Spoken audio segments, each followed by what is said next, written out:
Hey everybody, Claire here from the Kitschy Kitchen, and today I am going to share with you two of my favorite sides.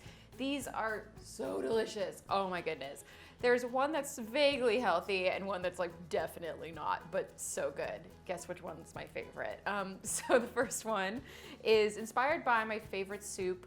This is what my mom used to make all the time, potato leek soup. I love it. And so I thought it'd be really fun to do a potato leek au gratin. So if you've ever had potatoes au gratin before, you're used to seeing it kind of sandwiched on top of each other like this, which means that there's some jerk, me, who goes around and scrapes off the entire top of it because that's obviously the best part where everything's crunchy and delicious. So I'm doing this like a saddleback potato. So all the slices are gonna be upright. That way every single slice gets crispy. That's right. So you don't have to worry about just taking the top off. You can actually go in there and any part of the platter is really good. All right, so for that, I have about 6 Yukon Gold potatoes that have been peeled and thinly sliced. I just used a mandolin. I figured you didn't want to see me peel and slice potatoes because it's peeling and slicing potatoes. So anyway, you can do that on your own, but it's about 6 medium ones. It's enough to fill up a 9 by 13 inch baking pan. And then I have about a ½ cup of grated Parmesan cheese. And then I have 3 ounces of grated Gruyère. So I just hand grated the Gruyère. And the Gruyère is a Swiss cheese, so you could use any white cheese you like, but I like the flavor of Gruyère for this. I then have 2 cups of heavy cream that I've steeped with some spices.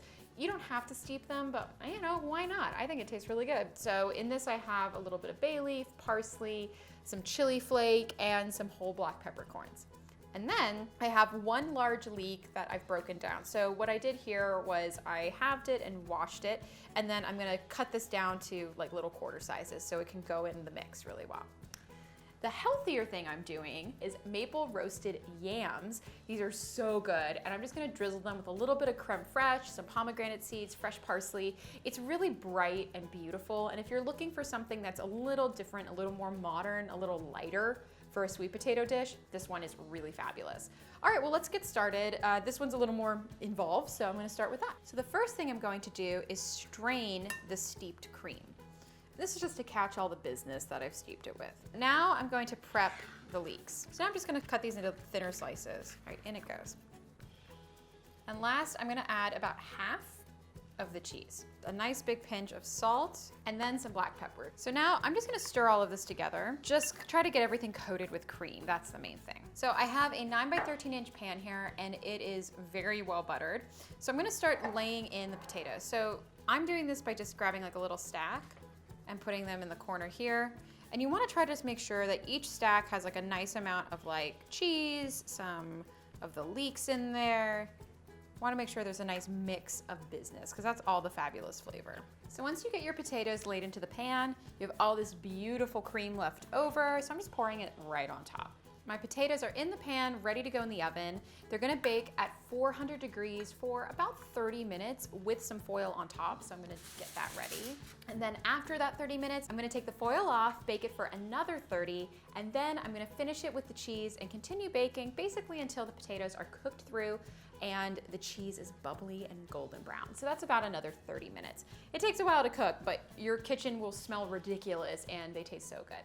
All right, in the oven they go. So while the potatoes are baking, I'm gonna get started on the sweet potatoes / yams. So I have some yams here.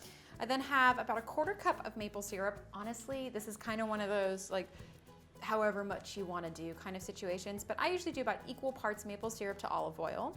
So I'm gonna pour that into this big bowl, and then I'm gonna add the same amount of olive oil, and I'm gonna throw the sweet potatoes in there and just coat them. So now I'm gonna set the yams in here face up, so they're gonna get really crispy on top and nice and tender and cooked through. So with this leftover business, I'm just gonna drizzle it on top. There's a reason why I have lined this with aluminum foil, and that is because maple syrup will caramelize. So it will become really sticky and it is a nightmare to clean. So you definitely wanna line this with something because otherwise you will be scrubbing quite a bit afterwards. So I'm just seasoning it with a little bit of salt and pepper. So now these are gonna bake at 400 for about 20 minutes. Basically you want them to be fork tender, so test them with a fork, and they should be a little caramelized on top. If they're tender but they don't look golden brown enough, you can just crank on the broiler and get those tops nice and crispy. All right, in they go. Potatoes are out of the oven, and as promised, they smell ridiculous. I cannot wait to dig into this. There is nothing good for you in these, but they taste so good. Oh my God. All right, so now we have our maple roasted yams, which are also delicious. Those are out, I've already plated them. I have some creme fraiche. If you wanna make this completely vegan, you can switch that out for cashew cream, which is very easy to make as well. I'm going to chop up some parsley, but I'm also gonna do some pomegranate on top because, you know, it's the season for pomegranate. And I'm just gonna show you a quick little trick for how to properly break down a pomegranate. So this is a pretty easy way to break it down. I have a bowl of water here, and what the water will do is it takes all this white part of the pomegranate and floats it to the top, while the seeds will go mostly to the bottom. So you can see it works really well. All of the stuff you don't want just floats immediately to the top, and the seeds are on the bottom. So now I'm going to work on the parsley, and then we're gonna put it all together. First, I'm gonna drizzle this with a little bit of the creme fraiche, and then I'm gonna do some of the pomegranates on top like this, and then the parsley. Time for my favorite part. Got to give it a bite. All right, I'm definitely getting into this glorious crispiness. It's just creamy and rich. All right, time to have a bite of the yams. That flavor combination is really good. All right, well, thank you so much for watching, guys. These are two of my favorite seasonal sides. Please post below. I'd love to hear about yours. Please try these. I have the recipes up on the blog. And yeah, I'll talk to you guys later. See you on the next one. Bye.